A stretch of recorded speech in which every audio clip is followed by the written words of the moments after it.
To all who come to this happy place, welcome. Please stand clear of the doors. Por favor, manténganse alejados de las This here's the wildest ride in the whistle. When indiscreet doors change.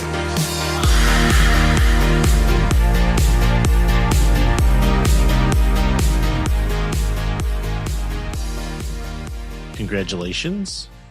Congratulations to you too. It's only 60. Let's not make too big of a deal out of it. I know, yeah. Or we could be like Disney and have an 18-month celebration. I say 18-month celebration. Here we go. Starting now. What'd you get for Christmas? I'm getting a house for Christmas, or I'm buying a house for Christmas. So nothing. The girl and I decided that we weren't going to buy each other gifts for Christmas because we're going to have house payments coming up pretty soon. But I did. My parents wanted to give their kids an experience, and they actually do this most Christmases. Where and it actually, I think it started out because just about every Christmas I've been asking for Green Bay Packer tickets, and they'll get them. So this year I actually asked for them to pay for the hotel at Universal because we're staying at Universal for 2 nights. So they did that. So they're paying for the hotel at Universal. We're actually staying at a nicer hotel. It just kind of makes me sad. Because we're staying at All-Star Movies, which isn't a bad hotel really at all. It's not a bad hotel, but it is not close to the hotel that we're staying at Universal. So I feel bad that we're putting our money towards, well, not our money, parents' money, towards a nice hotel at Universal and not towards one at Disney. But eventually we'll stay at a bougie hotel at some point when we go to Disney.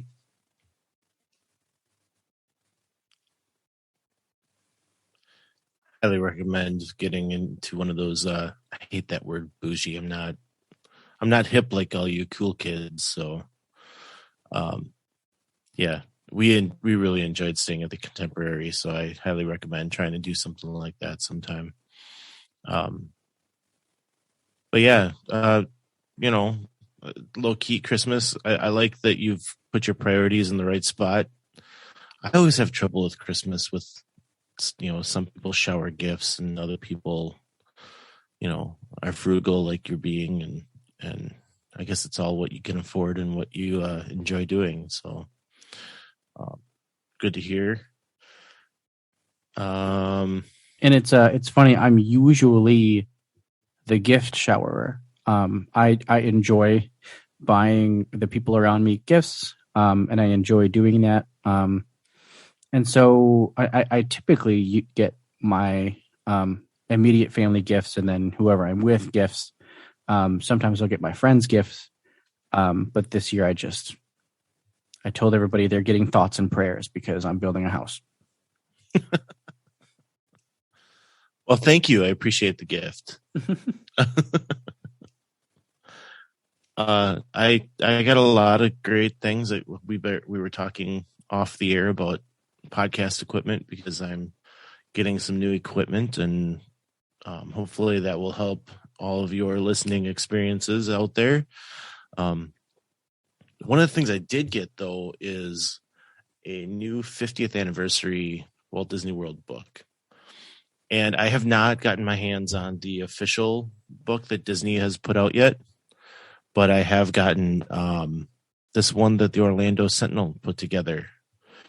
And it's Disney World at 50. The stories of how Walt's kingdom became magical in Orlando. Sorry, I wanted to make sure I got that whole title. So I'm only maybe a third of the way through it. It's a quick read.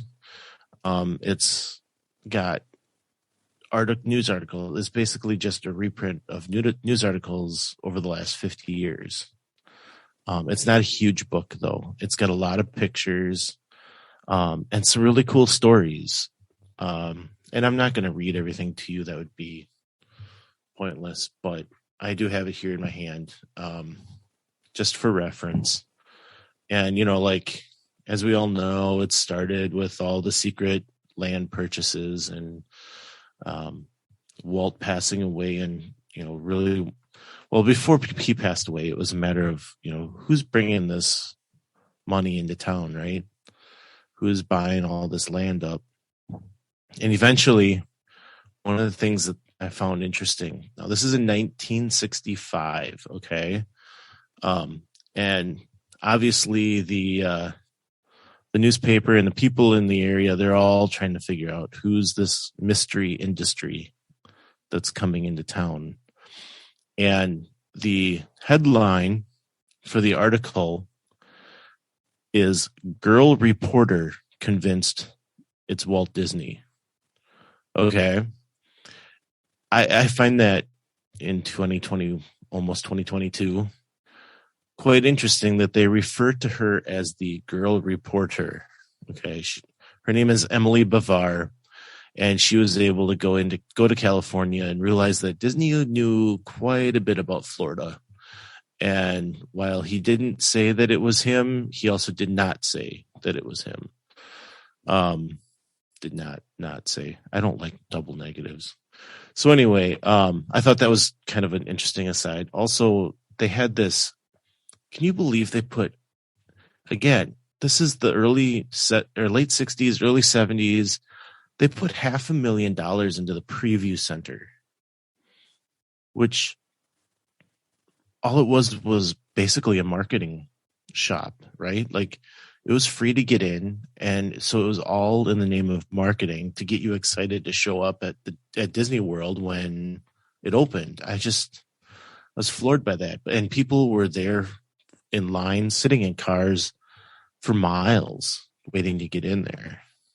That makes a lot of sense, though, when you think about it, because I seem to remember Disneyland, when it first opened, had a tough time getting people to show up because people didn't really understand it. So I'm sure they were trying to come up with ways to kind of entice people to come because of the last time. Because I remember Disney talking about all of the things he did wrong when he first opened Disneyland. So that might be kind of why they did that. They threw all this money at the preview center because they wanted people to get excited, and they wanted Florida people who weren't Disney people at this point. Now, Florida people really are Disney people, but they weren't Disney people yet. So he wanted people to show up, and actually, people kind of didn't at first when it first opened up, but after a few months, people started to show up to Disney World. So I'm guessing that's kind of why, because they had not a great outing right away when Disneyland opened. And actually, now that I think about it, I think it was the first day that Disneyland opened. There's a crap ton of people. There's a lot of people.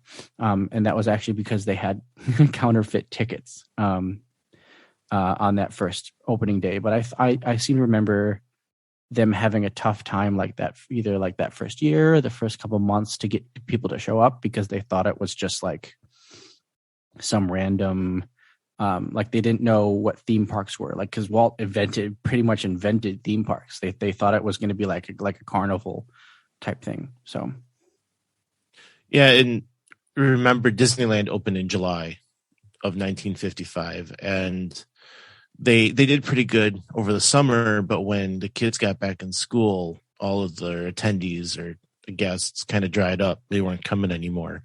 So, and they were opening in October of 1971 in Florida. So you've already got the kids in school. And I think they may have targeted it that way to help the opening, so they didn't have an opening day like they had in Disneyland. But it was interesting. They kind of said that the excitement built around Disney World kept the crowds away because everyone was so excited, and they heard that there was going to be so many people there that everyone just decided not to go.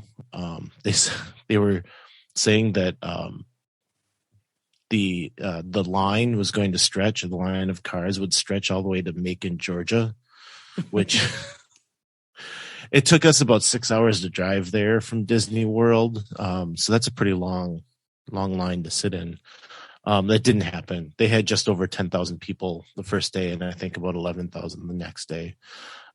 And then they went from there. The preview center was interesting. Like I said, it was $500,000. It had a lot of information about what was coming, what they had planned, detailing not just the parks, but also detailing the resorts, all the different hotels they were going to have. I found it interesting from this book. They interviewed Mr. and Mrs. B.A. McMillan and their son Scott. I liked it very much. I will have lots to say to our friends in Omaha who want to know about this, said Mrs. McMillan. They kind of sound like robots. Like, it just sounds weird to me. And the husband, being the soft-spoken way guys were, I guess, back then. I always remember my grandpa not talking much. He just added, I was very much impressed. And then the kid, he's 13 years old. So I don't think of 13-year-olds speaking this way. But again, it was 1970. So he said, I thought it was neat. So I thought it was neat. So yeah, I just a couple things have been sticking out as I read this. Really cool stuff. I was listening to Lou Mangello's podcast last week. He just released an episode with Tom Morris, who is a retired Imagineer. One of the big projects he worked on was Splash Mountain. Shortly after he came on staff. I would highly recommend going and checking out this podcast of his. It's an interview with Tom Morris. Like I said, he just released it a week or two ago. And for those of you that aren't sure, maybe you're listening to this a couple months after we're recording it. It's right at the end of 2021. So in December of 2021, I don't have the number of his podcast that it was, but anyway, Tom Morris. I'm just getting to his story in the book, but at the age of 12, he was very interested in the history of Disneyland. And he knew when he saw that Disney World was opening, that this was his chance to see what it's like for a Disney park to open. He always wanted to have, he always wished he could have been at Disneyland on opening day. So he made up his mind that he was going to go to Disney World, and he had a paper route and saved up all that money so that he could afford on his own plane ticket round trip to get to Disney World from California. He lived in California. This is the big thing here. Like, 12-year-old in 1971 is going to fly round trip to Disney World by himself. That's crazy. It is crazy. And one of the guys on his paper route, this is really a story of, it's not what you know, it's who you know, kind of, he lived in a neighborhood that had a lot of Disney employees in it. And of course, his paper route was within that neighborhood. And one of these days, he was, a couple of days before the Disney World opening, he was picking up subscription money for the newspaper from the customers that he delivered to. And he went to this guy's house, and I'm blanking on the name. Again, go listen to WW Radio podcast and get the full story from Tom himself. But he went there, and he was collecting the money, and the guy says, now hold my paper for the next week. I'm going to be out of town. And he said, oh, you are? Well, where are you going? And he responded, well, I'm headed out to Disney World. And Tom, being the 12-year-old that he is, said, well, I am too. And he said, at that point, I may have already decided that it wasn't in the cards for me to go by myself. He goes, oh, really? Well, that's interesting. And so anyway, phone calls were made, connections were taken care of. He ends up getting a flight out, paying for his round trip flight out to Disney World. This Disney employee had talked to his parents, let him know he's going to be taken care of when he gets there. Sure enough, they pick him up at the airport, VIP, and they don't take him right to the gate of the Magic Kingdom, right? There's all the press in the world sitting at the Polynesian that morning. So they drive him right to the Polynesian, take him and stick him in front of the press and say, check out this kid, right? So the news article, it's a short one. Like I said, I'm just getting to it, scanning it. There's not a lot there. But he details on that podcast a lot of the things he got to do during that day. And then they didn't even put him up for the night. They sent him to Atlanta where his grandparents lived, which was kind of part of the deal with his parents, to know that he had family on the other end. But I mean, that's crazy, right? Like, I can't imagine sending my 12-year-old to the opening of Disney World without me. Even if I didn't care that it was Disney World, like I couldn't imagine doing something like that. And then he uses that connection later to get his first job at Disneyland selling balloons, which eventually turns him into the Imagineer that he was. Again, go check out Lou Mangello's podcast for the rest of that story. I thought it was just fascinating when I listened to it, and then got a hold of this book, and it's referenced in there too. So anyway, that was my excitement for my Christmas gift. One of them this past week. So yeah, that's crazy. I even for like 1970, that's crazy to just like send a 12-year-old kid. Yeah, that's nuts. Yeah, that's really cool. I am not doing anything like that. For me over here, I'm basically getting super excited for my trip coming up, sitting at around 24 days. So that's exciting. And my girlfriend, Kristen, I guess this is a Christmas gift, although we were going to just buy these anyways. We need to get her on the show because she buys stuff on Shop Disney all the time, and she just recently bought. I'm going to show Brian, but this is a podcast, so you're not going to be able to see things if you're listening to this on your iPod. Do iPods still exist? You're listening to this on your iPhone. What am I talking about? But we got all of the character statues as Christmas ornaments, and we're actually going to put them on a tree next year in our new home. And this is the pause where I show Brian.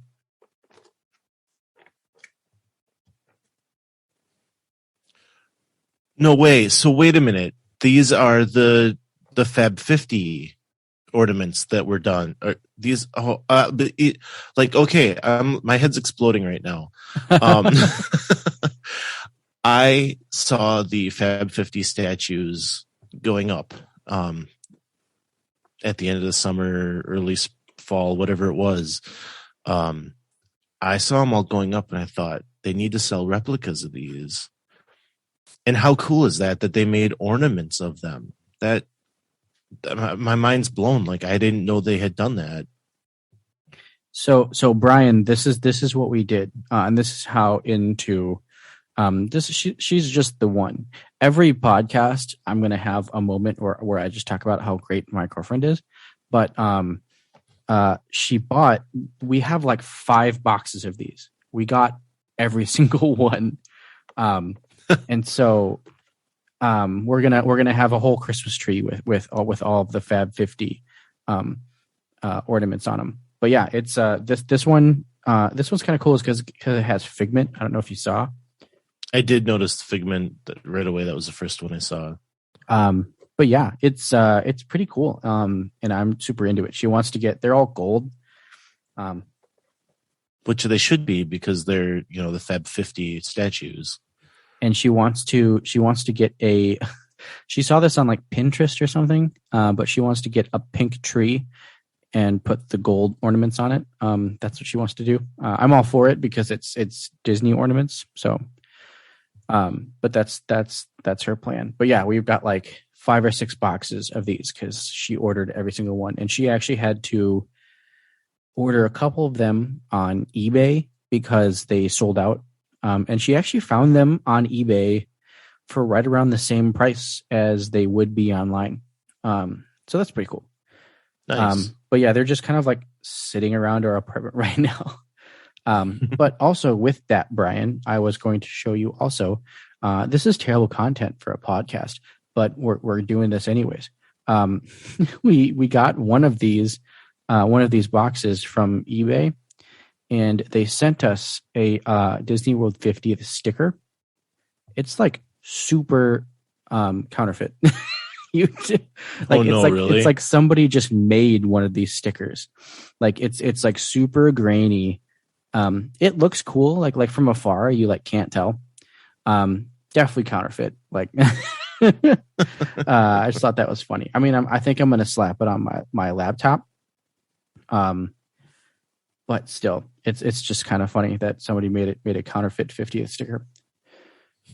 But yeah, how many ornaments are there total? There's 5 per box, and I'm pretty sure we have 5 boxes. So 25? I know there's more than 25 statues, but I know there's not 50 statues because some of them have 2 characters in one statue. So, but not all. So I don't know what that number is. I never really counted it. Yeah, we might have 6 boxes. I know she got all of them, like all of the possible boxes that you can get for ornaments. So maybe we have 6 boxes. I don't know. There's 2 boxes on the table right here. I'm sure someone's screaming at us right now, telling us what it is. So please just, go to Facebook or email us. Let us know how many there are. And it's probably Kristen. I've been trying to get her to come on the show because she can talk about things that she buys online and shopping on Shop Disney and shopping through all of these other shops that she shops at. So if you want an episode about shopping Disney and Shop Disney and stuff like that, let us know. And then hopefully we will be able to convince her to come on the show because you guys want to hear from her. I want her to come on the show anyways, because she's just very smart with a lot of this stuff. And I just don't shop as much as she does. So she'd have a lot to say, but eventually we'll get her on the show. But anyways, talking about my trip that's coming up. I mean, I don't really have to talk too much about it. I'm just super excited. We've been checking reservations every so often for like something random that would pop up. That does happen every so often, that something will randomly pop up, and you can book it. The one that we're looking for that's probably definitely not going to happen is Space 220. So we'll just check every so often, like each day, to see if there's something new. It's not a good chance that that's going to happen for us, but it's still fun to kind of check. But it's just crazy that that's only like 24 days away. That's just insane for me. I'm excited for you to go because, this week I think has been one of the hardest yet most exciting weeks. Being a Disney fan, and the hardest because I know a lot of people that are down there right now, and hopefully we can get some of them to come on the show and give us their trip report in the near future. But it's exciting because I get to see their pictures every day on Facebook and see what they're up to and where they're going. And I love that, but it also, my wife last night said, it's hard seeing these people down there. I want to be there. And it's like, yeah, tell me about it. I want to be there too.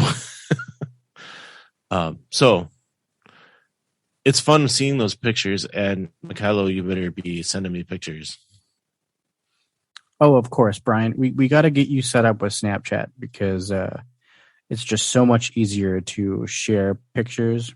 Not really share pictures, more kind of like you seeing what I'm doing at any given moment, because that's the way I use Snapchat. It's kind of funny seeing like people like my brother, who's 10 years younger than me, use Snapchat, because I'll Snapchat him some stuff and he'll Snapchat me back just like a picture of his face. And I'm like, I don't know what this means. Like, what is this a thing? Like, you didn't respond at all. There's just pictures of your face. He's been better at that with me. Like, most of the time he'll like respond with words because I think I've yelled at him enough times that he just doesn't respond with just a face anymore. But like, that's what kids do. And it's I've crazy. seen my kids doing that on Snap. Like, they just snap pictures of their faces at each other, and it makes me go, really, Mykhailo, you want me to get on Snapchat? Like, I don't think I need this in my life. That's not what I do on Snapchat. On Snapchat, it's most of the time it's just like videos of Moo, my dog. That's actually pretty much what I use Snapchat for. But when I'm in the parks, most of the time I'm just like spamming people Disney content. So we'll have to get you set up with that, because that'll be easy for you to live vicariously through me. And then when you're at Disney, you can I can live vicariously through you. But yeah, I think and I think that brings up a point that when you're there, we need you to go live, like you did last time, and show us around a little bit.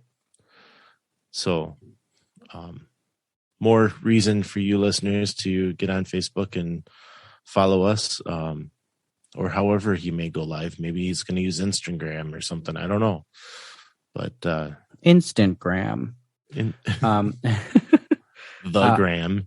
I was thinking about that, and I think I might on our first day I'll probably go live at Epcot on Facebook, and then I was actually thinking possibly I might go live on YouTube at some point on our Miles YouTube, and just kind of see what kind of action we get going on there. Because I know, just as a Disney fan, every so often I'll just like type in Disney World and just hit live and just see who's hanging out at Disney World. So that might be a good way to kind of reach people and kind of like get people watching and get people interested in what we're doing.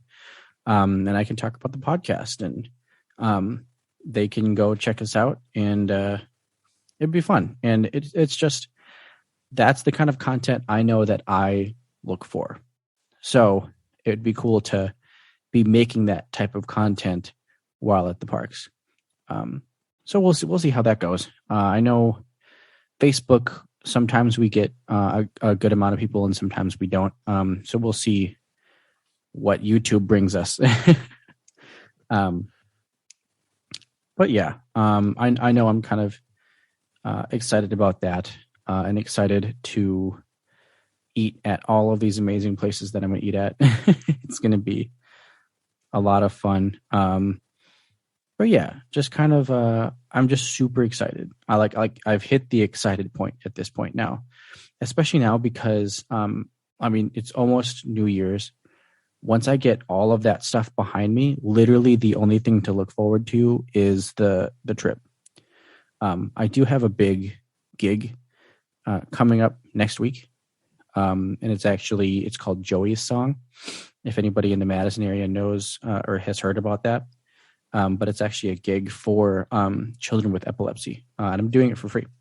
But it's at this really, really amazing venue in Madison. And I am looking forward to that.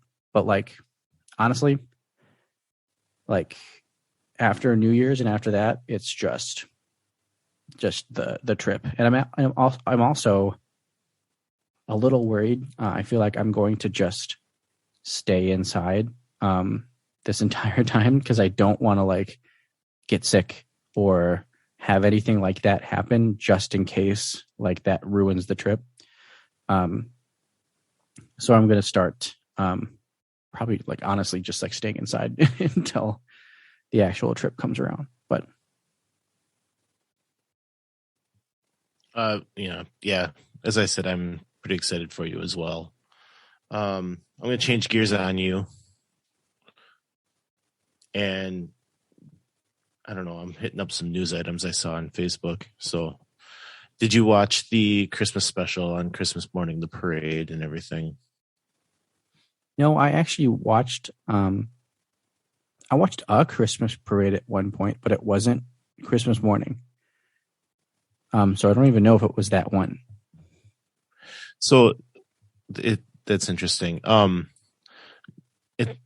So for you guys, when you hear me kind of stutter and stuff like that, that's me kind of throwing my mind's like blowing up with some thoughts in my head, and I don't know, my brain kind of vomits into my mouth, and I'm trying to control that. So, and I'm just like, I don't want to say everything all kind of crazy like that, but anyway. If for you guys that are listening, you probably know that Disney does a show at Thanksgiving time where they do it's kind of at night. In the past, they've lit up all the castles with fireworks, and they really can't do that right now, or at least they've gotten away from that. But they'll have performers and they'll show things around the park. They've been using it to advertise the Star Wars Hotel this time around. And then on Christmas morning, they always have like this traditional parade at Disneyland and then performers in both parks. And it's all filmed ahead of time. And then, like the Christmas morning parade, because it's being shown in the morning, it's all daytime type stuff. So I watched it, and the first hour was all right. They don't show enough of the parade floats for me. Like, I wanted to see a little bit more detail of them. But the performers, like, it's part of the same set almost that they had when they were recording for the first show. So it was all kind of like a retread of the show, just different songs being performed. So I did kind of get bored with that.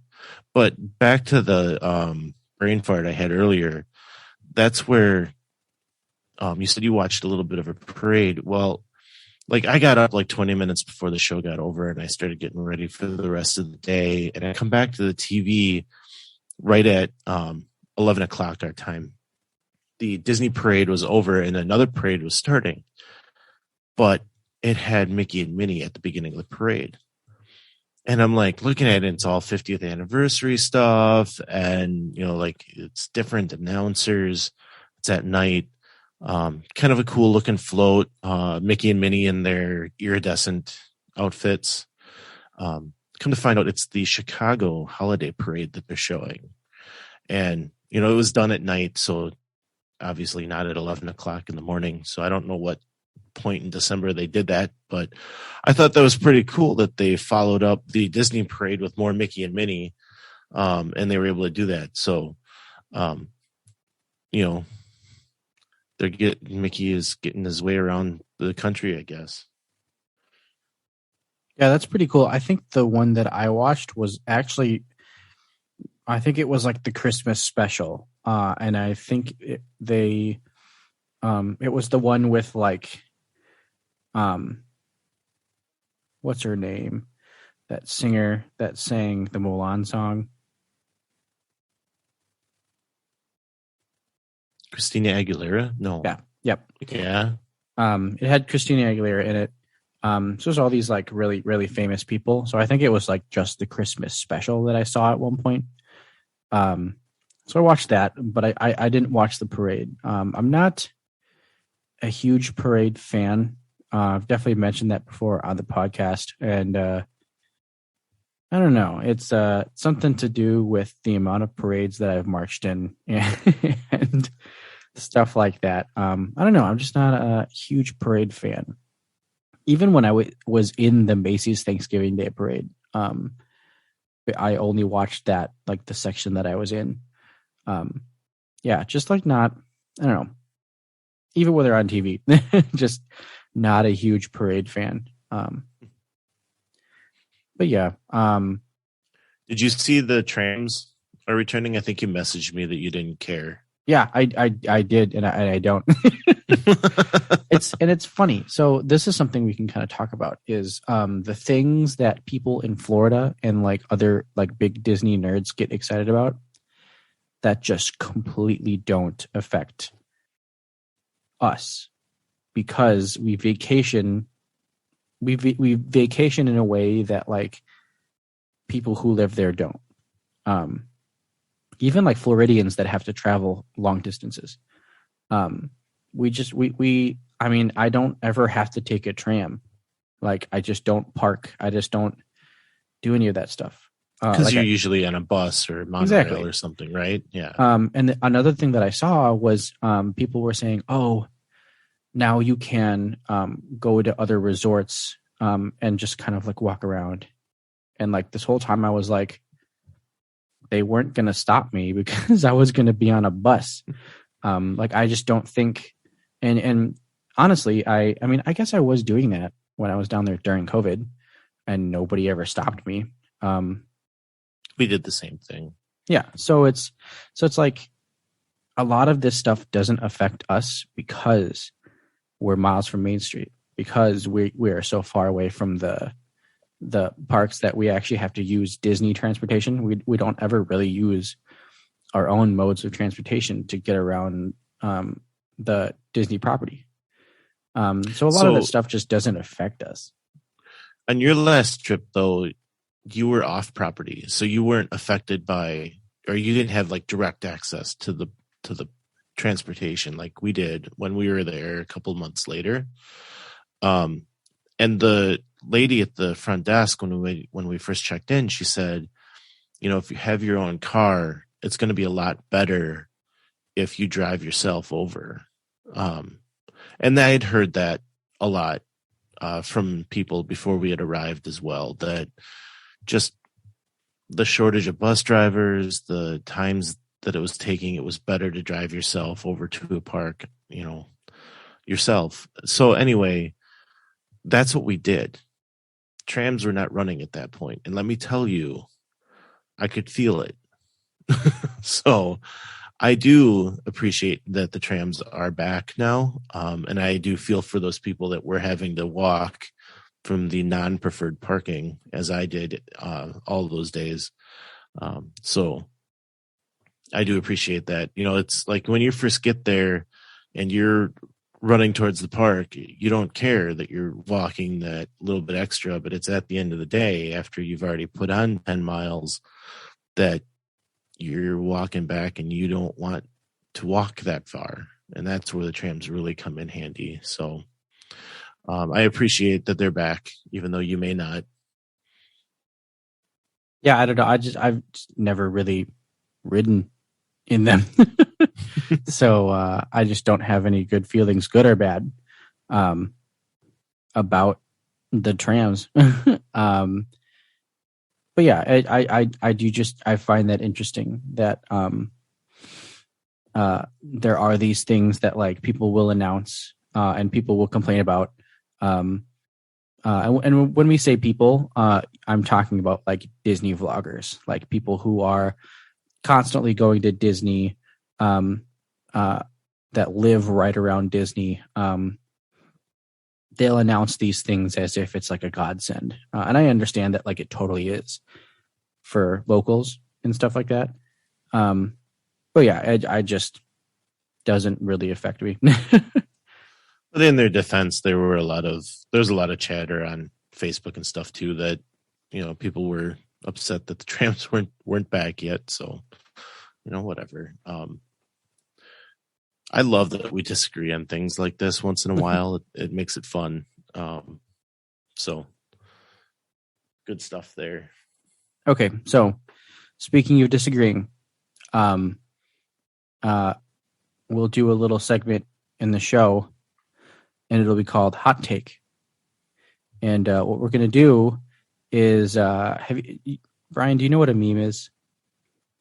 A meme? Yes.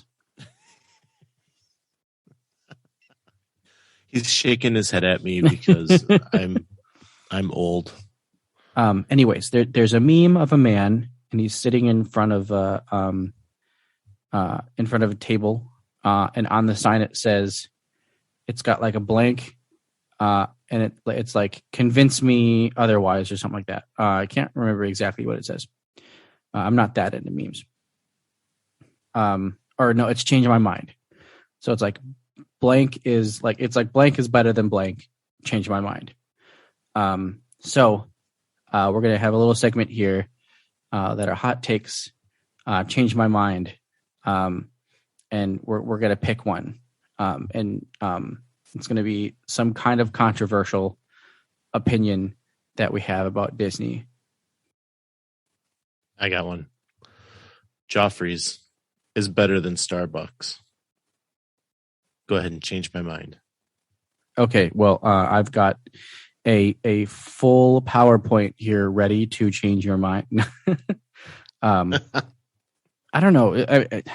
I guess that's the easy one for you and I, because you know that I had a bad experience with Joffrey's, and honestly, it's possible that it was just a bad experience. But the fact that it was kind of the three of us, like me, my brother, and my sister, that all three of us we weren't very impressed with our drinks, kind of tells me that like maybe it had something to do with like either what we ordered or how we ordered it or something.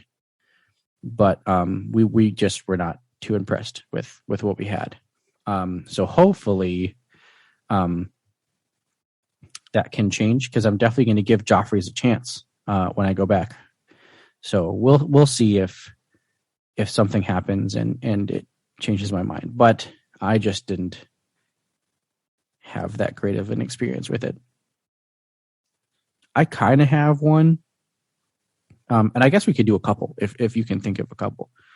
But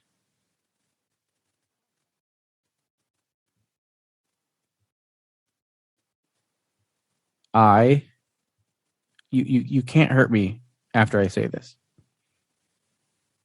And I know of somebody who totally would hurt me after saying this. And I actually hung out with him about an hour ago.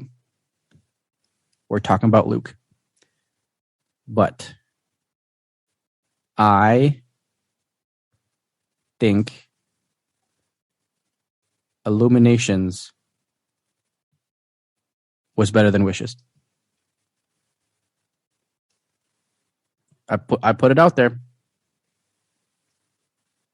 It's hard for me to argue on that one because I don't hurt me people, but I don't have an attachment to Wishes.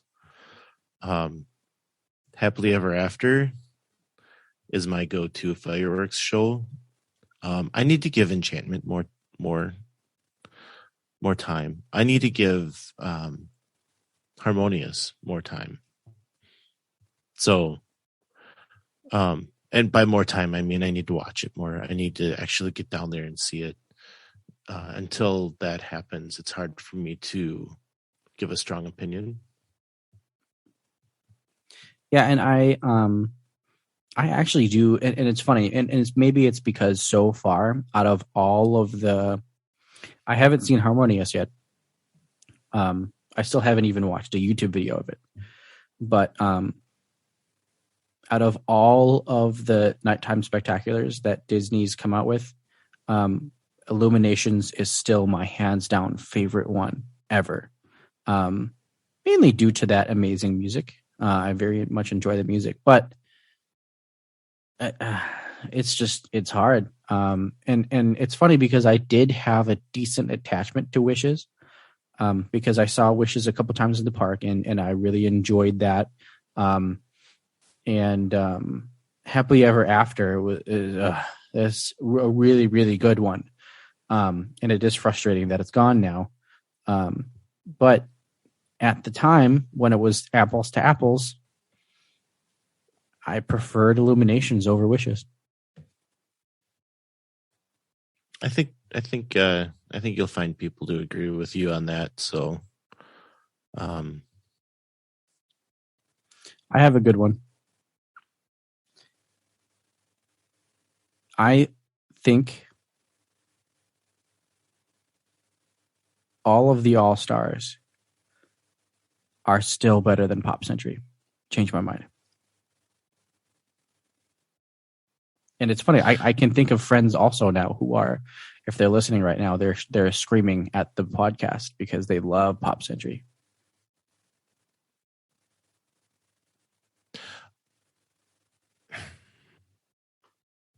all of the All-Stars are not better than Pop Century, and I have one word for you: Skyliner.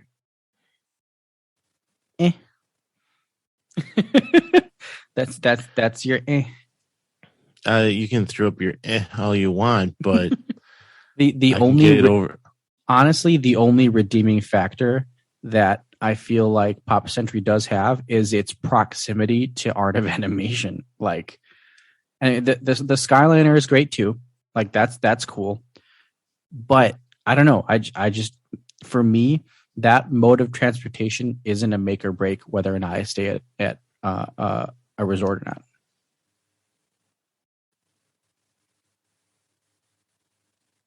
I guess it really isn't for me either, but if I'm choosing between All-Star or Pop, it's probably going to come down to money more than anything. Which I have trouble with all of those at this point because of how busy the food court can be when I'm trying to go somewhere. So I'd rather it be somewhere that I can grab something quick at a less busy place, I guess. And I guess for me, the reason I never really take the food courts into account, honestly, when I'm staying at these resorts, these really low end resorts, not that they're like low end, but when we're staying at those resorts, maybe once I'll end up going into the food court. Maybe once. All of the other times, it's like we're making coffee in the hotel room, and maybe we'll grab a drink before we get onto the bus, but that's on our refillable mug, and then we're gone. Like we're not at the resort for any long period of time. Maybe like when we come back, like we might get a snack. Especially on this trip that we're going to be going on, because almost all of our meals have been planned. And it's funny, if you go back into the other episodes, I believe at one point I was like, I think this next time that I go, I'm not going to plan out every single day with dining. I did. I did again. Although this was the first time I ever actually woke up at 5 a.m. to do the dining correctly. So I was able to get pretty much everything that I wanted. So I was not going to pass up any of that. But I think that's another thing, is that like the food courts, like again, that's another non-make or break aspect of like where I'm staying. And the fact that these All-Stars are now like the rooms have been updated, and the rooms actually look beautiful now, helps in that decision that like I'm totally okay staying there, because it's really just a room. And the fact that like everything's larger than life too, I love that. I grew up on that. That's kind of my jam. So I'm able to kind of look past, like the food court's always busy, or the resort itself is always busy. Most of the time, I'm going to be leaving around like 6:30, and I'm going to be getting back around like midnight. So it's like I'm not going to be there during like the busiest times. So That's kind of like where I'm at with these hotels and everything, which is also, it's harder for me to spend that money on nicer hotels because I just know that I won't be there to enjoy these amenities that I would be paying for. Well, and that's where I've found myself making these decisions now too, is like, I continuously talk about staying at the Contemporary, but the reason that we splurged and spent that money was because we wanted to have time to relax, which meant that we wanted to have those amenities around us at the resort. A few years ago, when it was just my wife and I, we had planned on staying at Port Orleans French Quarter. We had everything booked, ready to go. And at the last minute, we ended up switching over to All-Star Movies because we realized we're not going to be in the room. We're going to be out doing things constantly. And there's no reason to pay $450 a night or whatever it may have been. I don't think it was that much there. $225 maybe. I don't remember.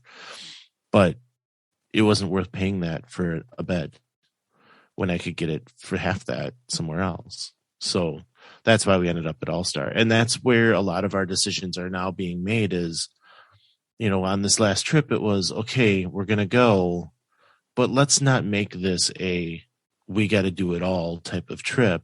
Let's make this a relax and we get to enjoy the parks on the side. So then we were looking at the amenities. We wanted the activities around the pool for our kids to be able to take part in. We wanted the extra slide that you get by staying at the Contemporary. We wanted that extra mile that Disney gives you in some of these resorts. So that's where our decisions are being made at this point. But I like this hot take segment, and I was thinking that this is one that we're going to take into our community group. I'm gonna post something, change my mind every day in there, and I'd like somebody else to post something as well. And let's get some conversation around it. See if you guys can, let's be friendly. Let's not make some sort of big argument over it, but let's get the discussion going and, join us out in our community. It's Miles from Main Street community. It's that easy. You'll find it quite quickly, and, it's pretty easy to get in, answer the couple of questions, and you'll be set.